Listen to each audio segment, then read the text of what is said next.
Hello everyone, welcome to Sleepy Classes and a very good morning to all of you. So 29 सितंबर 2025 के current affairs and उससे जुड़े multiple choice questions जो कि newspaper से ही हम लेते हैं, ठीक है, उसको हम डिस्कस करेंगे. तो सोर्स की अगर मैं बात करूँ सोली तो the Hindu is the only source which you are following. तो एडिशनल इन्फॉर्मेशन जो होती है वो टाइम एंड अगेन हम अपडेट करते रहते हैं. क्वेश्चंस के थ्रू वैल्यू एडिशंस आपके साथ डिस्कस कर दी जाती हैं. तो रेगुलर स्टूडेंट्स को हमारा पैटर्न पता है, न्यू स्टूडेंट्स को आई होप आपको समझ आ गई होगी. तो सबसे पहले मैं आपको करंट अफेयर समझाती हूँ. हम क्वेश्चन को पढ़ते हैं, फिर उसके तौर पे वैल्यू एडिशन करते हैं जो कि न्यूज़ के साथ रेलेवेंट होता है कहीं ना कहीं, ठीक है. फिर उसके बाद आपको मैं आंसर यहाँ पर डिस्कस करती हूँ. डिटेल्ड आंसर्स के लिए आप टेलीग्राम ग्रुप में जो पीडीएफ शेयर होती है as soon as this lecture gets published on YouTube, तो उसको आप फॉलो यहाँ पर कर सकते हो खुद की पढ़ाई के लिए, खुद के नोट्स के लिए, ठीक है. टू बिगिन विद सबसे पहले देखते हैं. तो आज की जो न्यूज़ होंगी ना वो थोड़ी थोड़ी सिर्फ इन्फॉर्मेशनल होंगी, बट उससे जुड़े जो इंपॉर्टेंट चीज़ें हैं उस पर हम क्वेश्चंस डिस्कस करेंगे, ठीक है. तो NATO bolsters Baltic presence after drone sightings in Denmark. तो अब रिपीटेडली ये देखा जा रहा है कि जो नेटो नेशंस हैं वहाँ पे ड्रोन साइटिंग्स हो गई या कोई भी ऐसे और कंट्री का जो कि अब एनिमी नेशन है ना, तो अब उनके जो प्लेन्स हैं वो भी एक न्यूट्रल जोन से घूमकर वापस चले गए. तो ये टाइम एंड अगेन होता जा रहा है. तो Denmark is most probably the third और द फोर्थ नेटो नेशन जो कि अब जहाँ पर साइटिंग्स की गई ऑफ द यूएवीज या आप कह सकते हो कि ऑफ द ड्रोन्स या ड्रोन स्वॉर्म्स. तो अब एक तरह से इसमें रशियन इन्वॉल्वमेंट वो सोच रहे हैं क्योंकि ईस्ट वर्सेस वेस्ट का मुद्दा है, ठीक है. तो वो रशियन इन्वॉल्वमेंट की यहाँ पे बात कर रहे हैं. दे वांट या नेटो वांट्स कि जो एक्शन है वो अब सीरियसली ले लिया जाना चाहिए, बट रशिया ने बोला है कि हमारे इससे कुछ लेना देना नहीं है and NATO should be aware of the fact कि अगर ऐसा कुछ होता है तो Russia will not sit silently, ठीक है. सिंपल से न्यूज़ से कुछ आपको पढ़ने की जरूरत नहीं है, हमें नेटो के बारे में पता होना चाहिए. तो कमेंट बॉक्स में आप मुझे ये बताओगे कि बाल्टिक सी के अराउंड कौन से नेशंस हैं यहाँ पर, ठीक है. तो उसके बारे में आप मुझे इन्फॉर्मेशन दोगे तो अब क्वेश्चन को हम डिस्कस करते हैं नेटो की मेंबरशिप के लिए, ठीक है. पहली स्टेटमेंट आपकी क्या कहती है? NATO membership is potentially open to all of the world's emerging democracies that share the alliance's values and are ready to meet the obligations of membership.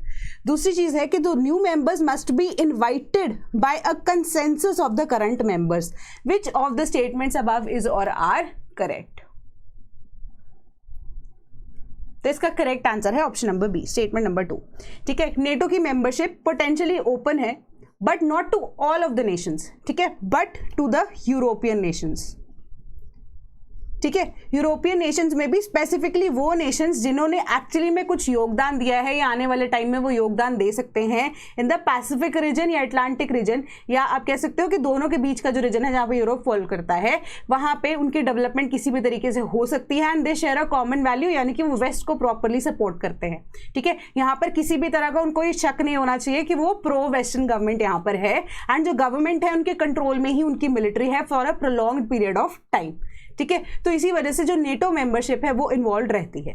Similar तरीके से जो नए मेंबर्स हैं अगर उनको इनवाइट किया जाता है नेटो के द्वारा, तो ऐसा नहीं है कि सिर्फ और सिर्फ एक सिंगल मेंबर या जो मेजॉरिटी है उन्होंने वोट कर दिया उसके बाद ही नेटो की मेंबरशिप मिलेगी, ऐसा नहीं होता है. Consensus of all the current members is required to become a member of NATO. अगर वहां पे आपको इन्विटेशन जाना भी चाहिए उस नेशन को, ठीक है, कि आपको वो क्राइटेरिया फुलफिल कर रहे हो, but you must be invited bye all the members. इस पे कंसेंसस है यहाँ पर, ठीक है, सारे के सारे नेशंस की. तो इसकी इन्वॉल्वमेंट के हिसाब से हमारा जो करेक्ट आंसर यहाँ पे बनता है वो है ऑप्शन नंबर बी, ठीक है. तो ये करेक्ट आंसर यहाँ पर ऑप्शन नंबर बी हमारा बनता है. मिनिमम रिक्वायरमेंट क्या होती है?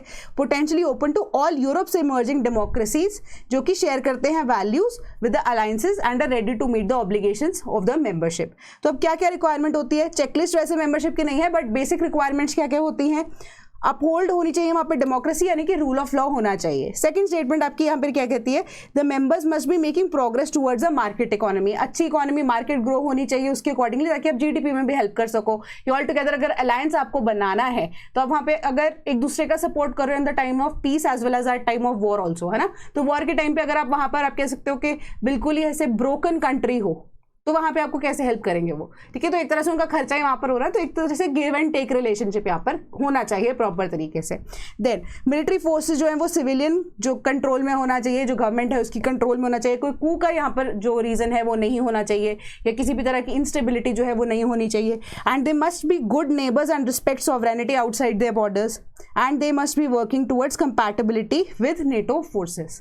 अगेन ये क्राइटेरिया जो है वो असेंशियल है, बट ये चेकलिस्ट यहाँ पर नहीं है for NATO membership, but these things are required, ठीक है। सो न्यू मेंबर्स जो है they must be invited by consensus of the current members, and जो डिसीजन है न्यू मेंबर्स को इनवाइट करने का वो एक रिक्वायर्ड रैटिफिकेशन प्रोसेस के थ्रू होता है। एंड ये रैटिफिकेशन प्रोसेस जो है माइंडेड हर एक नेशन का अलग अलग तरीके से होता है। रैटिफिकेशन का मतलब क्या होता है, सपोज करो कि कोई इंटरनेशनल यहाँ पे ट्रीटी बन रही है ना, तो वो ट्रीटी जो है अगर रैटिफाई कर रहा है इंडिया फॉर एग्जाम्पल, तो अब रैटिफिकेशन का मतलब ये नहीं होता है कि आपने हाँ जी हमने तो बोल दिया जी हम रैटिफाई कर रहे हैं, ऐसा नहीं होता। इसके लिए एक प्रॉपर प्रोसेस होता है। रैटिफिकेशन का मतलब ये होता है कि अगर तो ट्रीटी बाइंडिंग है, ठीक है, कि उसी से रिगार्डिंग या उसी इंटरनेशनल ट्रीटी के बेसिस पे आप कुछ ऐसे नेशनल लॉज को लेकर आओगे, ठीक है। अगर वो नॉन बाइंडिंग है तो यू कैन जस्ट से कि हाँ हमारी जो गवर्नमेंट है इट सपोर्ट्स योर डिसीजन, उसके बाद उसके ऊपर काम करना है वो नहीं करना है आपके ऊपर है, क्योंकि वो ट्रीटी नॉन बाइंडिंग होगी। तो बट यहाँ पे जो है रैटिफिकेशन डिफरेंट नेटो मेंबर्स की अलग अलग तरीके से होती है, ठीक है। यूएस के केस में देखिए तो सेनेट की रिक्वायरमेंट यहाँ पर होती है कि 2/3 मेजोरिटी से वो पास करे, जस्ट एग्जाम्पल आपको यहाँ पर दिया है, ठीक है। जो की डिटर्मिनेंट है किसी भी तरह का invitation to new members is कि अगर उनकी एडमिशन नेटो में होती है तो वो उनके अलायंस को स्ट्रेंथन करेंगे एंड बेसिक ऑब्जेक्टिव नेटो की एनलार्जमेंट का फुलफिल कर सकते हैं, ताकि जो सिक्योरिटी है वो इंक्रीज हो सके एंड स्टेबिलिटी हो सके in the region of Europe, ठीक है। ऑल टुगेदर ये रिक्वायरमेंट है, तो इसका correct answer option number B यहाँ पर बनता है। Then Moldova goes to polls amid claims of Russian interference. तो इसकी बेसिस पे मैंने एक शॉर्ट भी बनाया था कि मोल्डोवा जो है वो वेस्टर्न नेशंस के लिए एंड ऑल टुगेदर रशिया के लिए इतना ज़्यादा इंपॉर्टेंट क्यों है। तो यहाँ पर हमें सिर्फ और सिर्फ फोकस करना है द नेशन ऑफ मोल्डोवा के ऊपर, हमें प्रेसिडेंशियल इलेक्शंस के ऊपर इतना ज़्यादा फोकस करना ही नहीं है कि कौन जीत रहा है कौन नहीं जीत रहा है ना। तो मोल्डोवा से रिलेटेड जो मैं आपको, अगर आपने वो शॉर्ट नहीं देखा था तो मैं बता देती हूँ क्या है। तो मोल्डोवा जो कि जिसका आप मैप देखोगे, चलो पहले क्वेश्चन डिस्कस करते हैं फिर मैं आपको स्टोरी बताती हूँ, ठीक है। Which among the following countries borders Moldova, ठीक है, कौन सी ऐसी कंट्री है अमंग दीज जो कि एक्चुअली में बॉर्डर करती है मोल्डोवा को? Hungary, Poland, Romania and Serbia. Correct answer है इसका ऑप्शन नंबर सी, ठीक है, दैट इज रोमानिया। रोमानिया करती है बॉर्डर मोल्डोवा को। तो चलो अब मैं आपको कहानी बताती हूँ, आप ये मैप के थ्रू समझो। This is Russia, this is Belarus, this is Ukraine and this is Moldova. And इसके बाद अब यहाँ पर Latvia, Lithuania, Poland, Slovak Republic, Hungary की बात करते हैं, सर्बिया की बात करते हैं।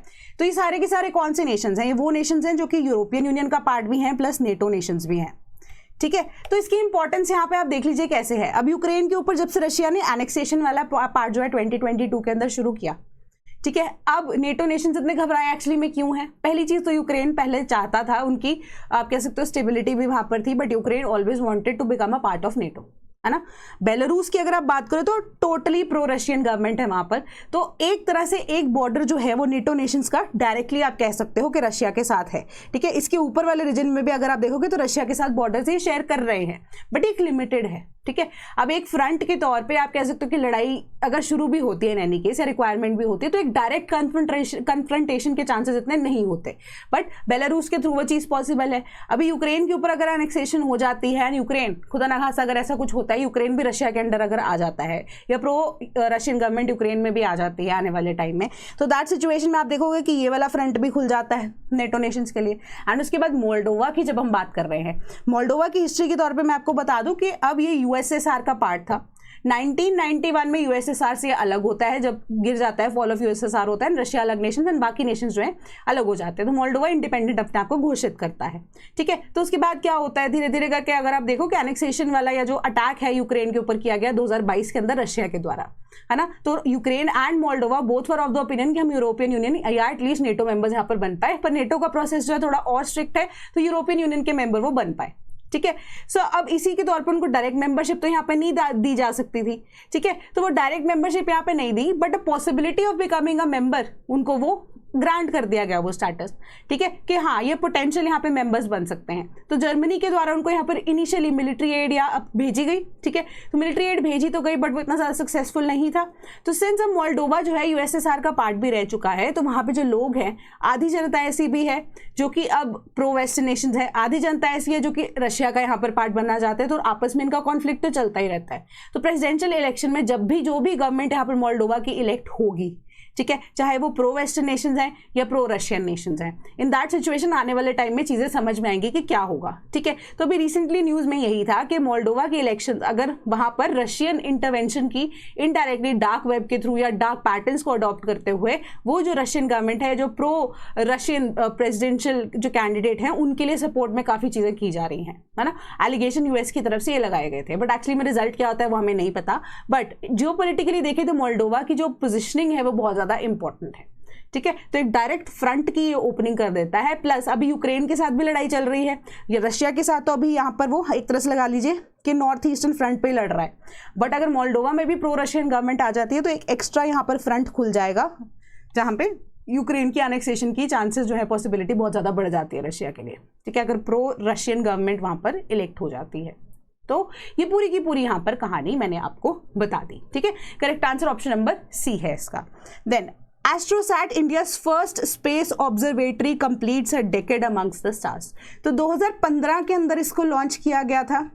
इनिशियल आइडिया वाज कि 2015 के बाद इसका 5 इयर्स का यहाँ पर टाइम पीरियड था कि इसे 5 साल के अंदर अंदर मोस्ट प्रोबेबली जो भी इनको इन्फॉर्मेशन चाहिए, ठीक है, अभी इन्फॉर्मेशन डिटेल में डिस्कस करते हैं क्या क्या होगी, जो भी इन्फॉर्मेशन है, जो भी ऑब्जेक्टिव के साथ एस्ट्रोसैट गया था वो विद इन 5 इयर्स कंप्लीट यहाँ पर हो जाएगा। बट आप देखिए कि अभी भी it is still going on, it is still taking up pictures, या जो भी रिक्वायरमेंट यहाँ पर है, यूवी रेज को यहाँ पर एनालाइज कर रहा है, एक्स रेज को यहाँ पर एनालाइज कर रहा है, तो इन्हीं की बेसिस पे जो इन्फॉर्मेशन है इन्होंने बहुत ज़्यादा यहाँ पे हमें दे दी है एस्ट्रोसैट ने। ठीक है, जो कि एक स्पेसिफिक मिशन है, फर्स्ट स्पेस ऑब्जर्वेटरी की तरह ये एक्ट करती है इंडिया के लिए।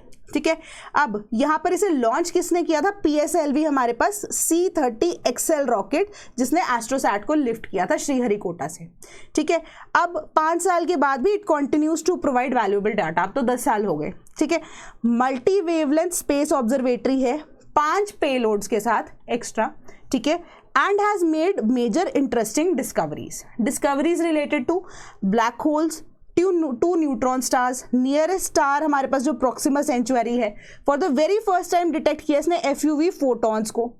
ठीक है, फोटॉन्स माइन्यूट हमारे पास आप कह सकते हो कि मॉलिक्यूल्स काइंड ऑफ होते हैं। ठीक है, बेसिक एलिमेंट्स जो हैं हमारे पास। ठीक है, गैलेक्सीज में फोटॉन्स हैं 9.3 बिलियन ईयर्स अवे, तो उसकी डिस्कवरी भी काइंड ऑफ उसने हमारे लिए की, डिटेक्ट उसने किया सबसे पहले। इलेक्ट्रोमैग्नेटिक स्पेक्ट्रम के अंदर क्या क्या चीज़ें हैं, यूवी या विजिबल लाइट से लेकर एक्सरेज तक की डिटेक्शन इसने की। तो decade and wishing more years of exciting results and discoveries is expected from this.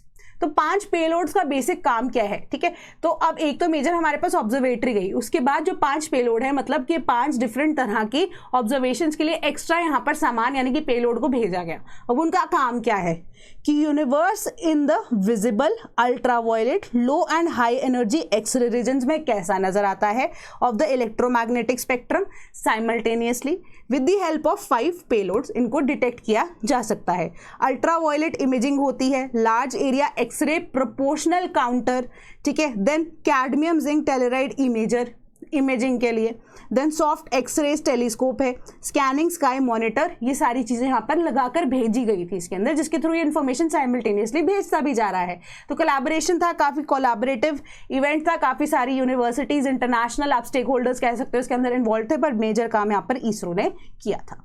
ठीक है, सो अब इससे रिलेटेड हम एक क्वेश्चन को डिस्कस करते हैं, which among the following is not an objective of AstroSat.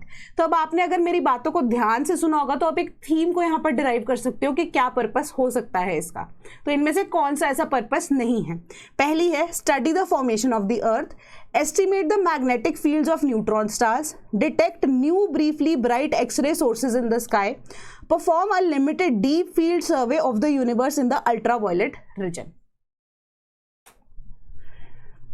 तो इसका करेक्ट आंसर यहाँ पे क्या बनता है? ऑप्शन नंबर ए बनता है। ठीक है, फॉर्मेशन ऑफ द अर्थ तो इसका काम था ही नहीं ना, मैंने आपको एक्सरे या इलेक्ट्रोमैग्नेटिक स्पेक्ट्रम या विजिबल स्पेक्ट्रम की यहाँ पे आपसे बात की। ठीक है, हमने यहाँ पे न्यूट्रॉन स्टार्स की भी बात की कि उसी को भी ये नोटिस कर रहा है कि deep with in the galaxies नए फॉर्मेशंस कौन से हो रहे हैं, जितना तक इसकी विजिबिलिटी है वहाँ तक आपको कैप्चर करके इन्फॉर्मेशन देगा। ठीक है, सर्वे कर रहा है of the ultraviolet region as well, sky की मैपिंग एक टाइम पे डिफरेंट एरियाज के टाइम पे या डिफरेंट पोजिशनिंग्स के थ्रू भी ये कैप्चर करके भेज रहा है यूनिवर्स यूनिवर्स की, तो फॉर्मेशन की यहाँ पर कभी बात नहीं हुई थी, ठीक है। स्पेक्ट्रम्स को यहाँ पे कैप्चर करने की बात हुई थी, इमेजिंग की यहाँ पर बात हुई थी, फॉर्मेशन ऑफ द अर्थ इसका कहीं पे भी आपको ऑब्जेक्टिव नजर नहीं आएगा। तो इसरो की वेबसाइट से अगर हम देखें, साइंटिफिक ऑब्जेक्टिव्स आपको यहाँ पर बताए गए हैं, ठीक है, कि पहला इसे डेडिकेटेड इंडियन एस्ट्रोनॉमी मिशन था, जिसका क्या काम था, स्टडी करना है सेलेस्टियल सोर्सेज को किस वे में, X ray, optical and UV spectral bands के थ्रू साइमल्टेनियसली, कि कुछ ऐसी एडिशनल इंफॉर्मेशन मिल जाए। तो ये जो पेलोड्स है ये कवर करते हैं एनर्जी बैंड्स, अल्ट्रावायलेट रेडिएशंस के, जो कि पास से भी कैप्चर किए जा सकते हैं, दूर से भी कैप्चर किए जा सकते हैं, लिमिटेड ही सही but optical and X ray regime, जिसके थ्रू अब अगेन एक्सरे इमेजिंग यहाँ पर कंडक्ट कराई जा सकती है। यूनिक फीचर क्या है कि एनेबल करता है ये साइमल्टेनियस मल्टी वेवलेंथ ऑब्जर्वेशंस को of various astronomical object with in a single satellite. तो कहने का मतलब ये है कि सपोज कीजिए एस्ट्रोसैट यहाँ पर है, ठीक है, अब ऐसा नहीं है कि यूनिडायरेक्शनल तरीके से ही कोई चीज को ऑब्जर्व कर रहा है, ये हर एक डायमेंशन से या हर एक पोजिशनिंग के थ्रू साइमल्टेनियसली कैप्चर कर रहा है इमेजेस को, या इमेजिंग जो कि एक्सरे इमेजिंग है वो सारी इंफॉर्मेशन साइमल्टेनियसली यहाँ पे कैप्चर की जा रही है with a single satellite, 5 payloads के साथ जो लॉन्च की गई थी। देन एस्ट्रोसाइट जो है, लिफ्ट ऑफ मास अगर आप देखें तो 1515 kg है। 28 सितंबर 2025 को इसे लॉन्च किया गया था। 650 kilometre orbit, inclined at an angle of 6 degrees to the equator by PSLV C30 Satish Dhawan space centre Sriharikota. Minimum useful life AstroSat की एक्सपेक्टेड थी 5 साल के लिए, बट 10 साल कंप्लीट कर चुकी है। देन ये आपको इन्फॉर्मेशन एडिशनल दी गई है एंड ऑब्जेक्टिव्स आपको दिए गए हैं जिसको आप पढ़ सकते हो, ठीक है। तो सारी चीज़ें यहाँ पर कवर की गई हैं कि न्यूट्रॉन स्टार्स, ब्लैक होल्स को स्टडी कर रहा है।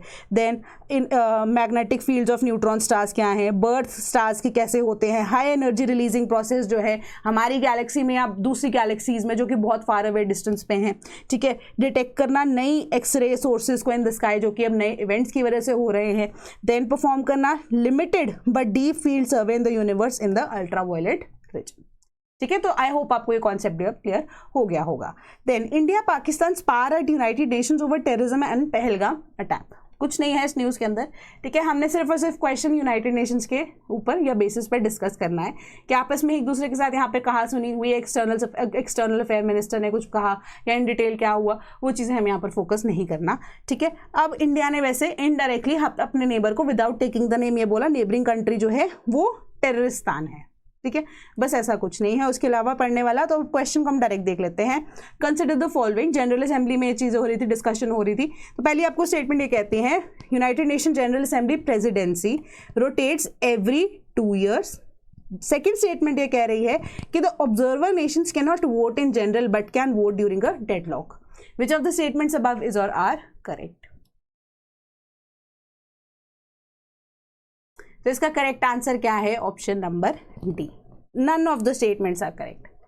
जनरल असेंबली की जब हम प्रेसिडेंसी की बात करते हैं तो वो एवरी ईयर चेंज होती है, एंड टेन्योर की जब हम बात करें तो 1 month का टेन्योर होता है।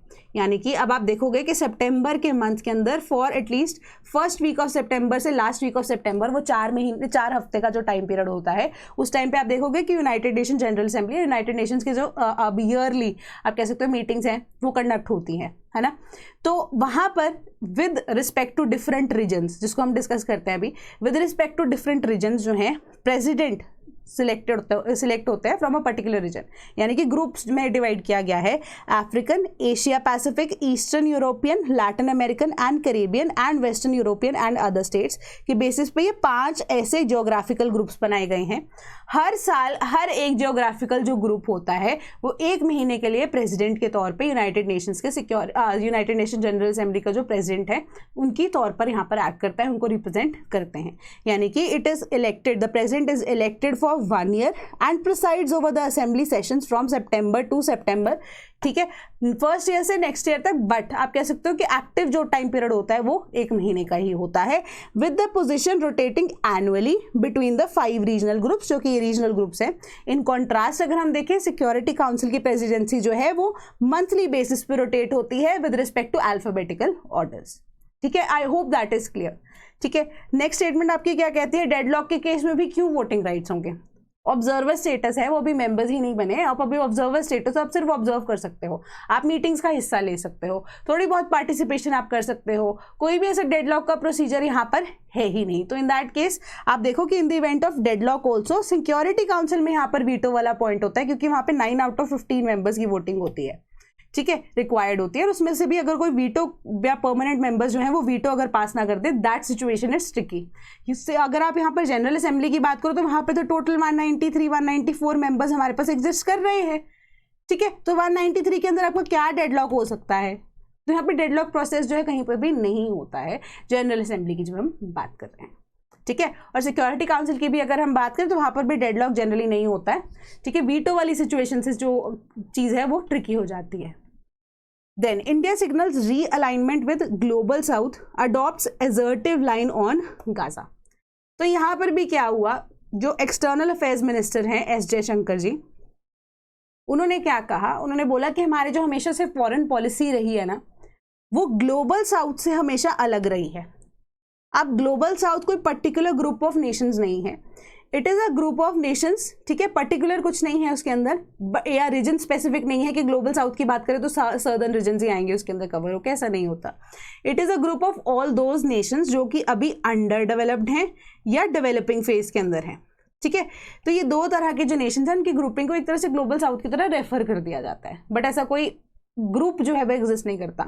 उनका ये मानना था यहाँ पर कि हमेशा से जो इंडिया है वो क्या रहा है, वो प्रो वेस्ट भी रहा है, एंड सर्टन टाइम्स पे उन्होंने रशिया को भी यहाँ पे सपोर्ट किया है, ठीक है। अभी आपको समझ में आएगा कि मैं ऐसा क्यों बोल रही हूँ, कि हमेशा से इंडिया जो है ग्लोबल साउथ की रिक्वायरमेंट्स यानी कि developing Nations and under developed Nations की थ्योरी को आइडलाइज इतना ज़्यादा नहीं कर पाया है, एंड हमेशा से ही किसी ना किसी डेवलप्ड नेशंस जो कि पावर, वर्ल्ड पावर बनने की यहाँ पर कोशिश करती हैं दो नेशंस, उनके पीछे कहीं ना कहीं यहाँ पर भागता रहा है, एंड मेजरली यहाँ पर उन्होंने यूएसए को ही टारगेट किया, ठीक है। बट अब उन्होंने यही चीज़ बोली कि हमें रियलाइन करना है, यानी कि इंडिया की जो इंटरनेशनल पॉलिसी है वो हमें रियलाइन करनी है विद द ग्लोबल साउथ, यानी कि हमें अपनी पॉलिसीज़ को for the developing and for the under developed Nations and उनकी बात जो रिक्वायर्ड है उनके कहने में यहाँ पर ज़्यादा रहना चाहिए, क्योंकि जो डेवलप्ड नेशंस हैं वो किसी के यहाँ पर उनके ऊपर डिपेंडेंसी रखना जो है वो खुद के लिए ही भारी पड़ जाता है। एंड एज अ रिजल्ट उन्होंने क्या चीज़ बोली कि यहाँ पर वेरियस ऐसे प्लेटफॉर्म्स जो हैं, आने वाले टाइम पे हम I2U2 भी देखते हैं,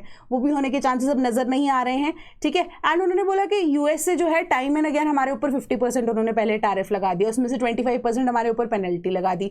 धीरे धीरे करते करते उन्होंने क्या कहा कि अब H1B वीज़ा जो है उसको लेकर भी उन्होंने चीज़ें बोल दी, है ना। फिर उन्होंने बोला उसके बाद हमारे फार्मास्यूटिकल प्रोडक्ट्स, हालांकि इंडिया जो है, मैंने आपको ये चीज़ भी बोली थी कि जेनरिक ड्रग्स में ज़्यादा जो है वो रिलेट करता है, ज़्यादा बिजनेस उसमें करता है, बट कुछ ऐसी जनता भी है जो कि फार्मास्यूटिकल इंडस्ट्री में लिमिटेड, जो कि ब्रांडेड कंपनीज के बारे में या जो आप मेजर नॉन जेनरिक जो हमारे पास प्रोडक्ट्स होते हैं, मेडिसिन होती है, उनके साथ भी डील करता है। उन्होंने बोला उसको लेकर भी हमारे साथ में जो है वो गलत किया जा रहा है, जस्ट बिकॉज कि उनको ऐसा लग रहा है कि दे आर एक्सपेक्टिंग कि इंडिया जो है वो फुली अपनी मार्केट को यूएसए को एक्सप्लोर करने के लिए छोड़ दे।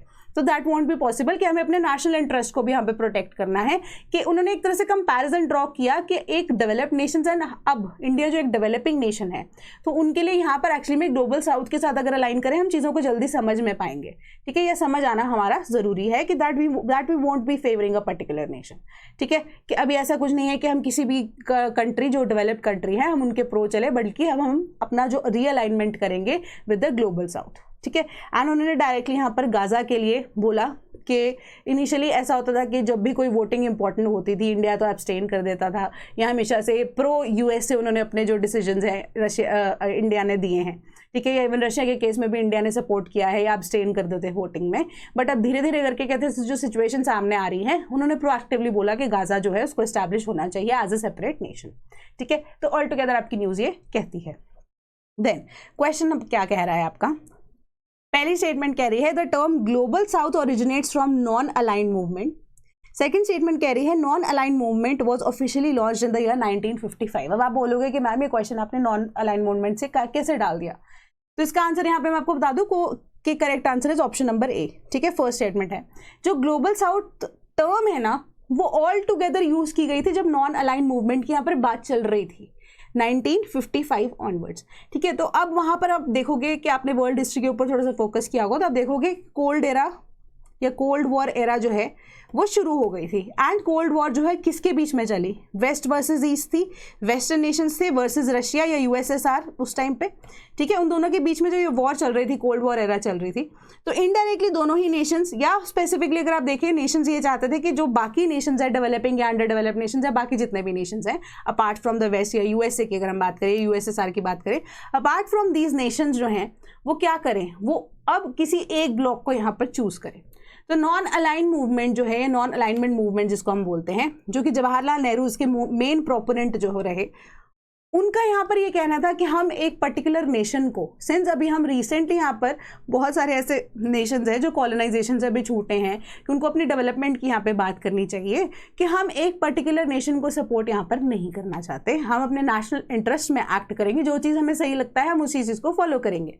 तो उसी के बेसिस पे जो नाम है उसे लॉन्च किया गया था। अब नाम के पीछे का कारण यही था कि हम दोनों में से किसी को सपोर्ट नहीं कर रहे हैं, हम अपने नेशनल इंटरेस्ट को देखेंगे, ठीक है। नॉन अलाइनमेंट मूवमेंट में जो टर्म है वो ग्लोबल साउथ वो ओरिजिनेट होकर आई उन सभी नेशंस के लिए जो कि अभी डेवलपिंग या अंडर डेवलप्ड थे, यानी कि उस टाइम पे भी यूएसए एंड यूएसएसआर की अगर आप बात करो वो डेवलप्ड नेशंस की तरह यहाँ पर काउंट किए जाते थे, ठीक है। सो उन्होंने बोला कि अब हम उन्हीं under developed and developed Nations के अकॉर्डिंगली अपनी जो थ्योरी है या जो अपनी इंटरनेशनल हमारा प्रोटोकॉल है या इंटरनेशनली जो अब जियो पॉलिटिक्स चल रही है उसके अकॉर्डिंगली अपनी पॉलिसीज़ को अलाइन करना चाहते हैं। नाम ऑफिशियली लॉन्च किस ईयर में किया गया था, 1961 के अंदर, ठीक है। तो ग्लोबल साउथ जो एक डाइवर्स जियो पॉलिटिकल ग्रुपिंग है, mostly low and middle income countries की, जो कि कोलैबोरेट करती है to reform unequal global economic structures को। तो डिफरेंट रीजन से है यहाँ पर नेशंस जो हैं, एंड नॉन अलाइन मूवमेंट जो है and G77 group of Nations all together ये अलग से यहाँ पर फॉर्म हुए थे, जो कि एडवोकेट करते हैं economic fairness and more equitable world order for developing Nations, के हमें एटलीस्ट एक स्टेबिलिटी तो दीजिए, ठीक है। हम अपनी भी पोटेंशियल को यहाँ पर एक्सप्लोर करना चाह रहे हैं उस टाइम के अकॉर्डिंगली। 1955 के अंदर सबसे पहले एशिया अफ्रीका की बैंगडंग कॉन्फ्रेंस हुई थी, जहाँ पे leaders like Jawaharlal Nehru and Sukarno of Indonesia वो वहां पर मिले, एंड ऑल टुगेदर उन्होंने फॉर्मेशन की, यानी कि फर्स्ट समिट जो है कंडक्ट किया गया था बेलग्रेड यूगोस्लाविया के अंदर 1961। फाउंडिंग लीडर्स के नाम आपको यहाँ पर बताए गए हैं, होजे ब्रोज, ठीक है, Tito of Yugoslavia, Gamal Abdul Nasser of Egypt, Jawaharlal Nehru of India, Kwame of Ghana and Sukarno of Indonesia, ठीक है। तो आपको ये नाम यहाँ पर दिए गए हैं। एंड कोल्ड वॉर एरा में नाम जो है फोकस करता था नेशनल इंडिपेंडेंस के ऊपर, सॉवरेनिटी के ऊपर, डिसआर्मामेंट के ऊपर एंड कोलोनियलिज्म को अपोज करने के लिए और अपार्थीड वाली सिचुएशन जो हुई थी उसको अपोज करने के लिए, इक्वालिटी या इक्वल राइट्स की यहाँ पे बात हो रही थी, डेमोक्रेसी की ऑल टुगेदर बात हो रही थी, ठीक है। इन डिटेल अगर आप चाहते हो और चीज़ों को यहाँ पे पढ़ना तो आई जस्ट से कि आप अपनी जो NCERT है उसको भी एक बार रेफर कर सकते हो इन डिटेल अगर आपको चीज़ें समझनी है, राइट। तो ये सारी चीज़ें आपको बता दी गई हैं। And in case you want to become a part of the sleepy family, we have a very special discount offer जो कि 2 अक्टूबर तक ही वैलिड होगा। अब तो 2-3 दिन ही बचे हैं उसके लिए, ठीक है, which is valid across all the batches, all the courses जो कि अभी ऑन गोइंग है या अभी लॉन्च हो चुके हैं बट अभी क्लासेस शुरू नहीं हुई हैं, तो उस पर आपको डायरेक्ट 20% ऑफ मिल रहा है। तो 1800-890-3043 जो कि हमारा टोल फ्री नंबर है, उस पे आपको सारी की सारी डिटेल्स जो भी आप इंक्वायरी करना चाहते हैं वो मिल जाएगी, या फिर डायरेक्टली आप वेबसाइट से तो कोर्स को परचेज कर ही सकते हो। कोई भी कोर्स की इंक्वायरी करनी है तो sleepy.classes@gmail.com पे आप हमें ईमेल भी कर सकते हैं। कमेंट बॉक्स आपके पास हमेशा से अवेलेबल है, कोई ना कोई तो ज़रूर इस चीज़ को देख लेगा, एड्रेस कर लेगा क्वेरी को एंड रिप्लाई कर देगा अकॉर्डिंगली, ठीक है। सो हमारे ऑनगोइंग बैचेस अब 2027 UPSC के लिए भी अवेलेबल है, तो you can check it out on a website as well. 2026 के ongoing courses and upcoming courses की भी अवेलेबिलिटी के लिए आप हमारे टोल फ्री नंबर या वेबसाइट पे इंक्वायरी कर सकते हैं। टेस्ट सीरीज़ के लिए भी। सो कोई भी अगर डाउट होता है तो कॉमेंट बॉक्स में आज के लेक्चर को लेकर या पुराने किसी लेक्चर को लेकर आप बता सकते हैं मुझे, उसको हम एड्रेस करेंगे। एंड स्टिल अगर यहाँ पे क्लैरिटी नहीं होती है तो कल के लेक्चर में हम उस डाउट को टेकअप भी कर सकते हैं, ठीक है। So that is all from my side today, wishing you a very happy day, ठीक है। खुश रहो एंड मस्त रहो। आने वाले टाइम में पेपर आने वाला, धीरे धीरे करके प्रेशर बिल्ड होगा, फेस्टिव सीजन भी शुरू हो गया, but do not forget to study. पढ़ते रहना, थोड़ा थोड़ा यहाँ पर पढ़ते रहना, थोड़ा टाइम एडजस्ट आप कर सकते हो, बट ये नहीं कि आप फुली यहाँ पर एंगेज हो जाए। जो है डिफरेंट चीज़ों को लेकर पढ़ाई भी यहाँ पर करनी बहुत ज़्यादा ज़रूरी है ना। तो अब पढ़ाई करते रहना, क्योंकि कंसिस्टेंसी इज़ द ओनली की। क्योंकि कल को अगर आप ऑफिसर बन जाते हैं, बी कोई भी ऑफिसर, तो आपको यहाँ पर बहुत सारी चीज़ों को लेकर सैक्रिफाइसेस करने पड़ेंगे। IPS ऑफिसर बन गया, IFS ऑफिसर बन गया, IS ऑफिसर बन गया, कोई भी सर्विसेज को अगर आप ले लेते हैं तो टाइम एंड अगेन आपकी रिस्पॉन्सिबिलिटी भी उस तरीके की है ना। तो रिस्पॉन्सिबिलिटी को अगर आप फॉलो करते करते इस प्रोसेस को अभी से ही अपना लाइफ का पार्ट बना लें कि कुछ चीज़ें जो है आपको लेट गो करनी पड़ती है कुछ चीज़ों को अचीव करने के लिए, तो आई थिंक एक्सेप्टेंस आ जाती है ना, आप अच्छे से और पढ़ाई भी कर पाओगे, है ना। Acceptance is the key, right. So that is all from my side today. Thank you so much.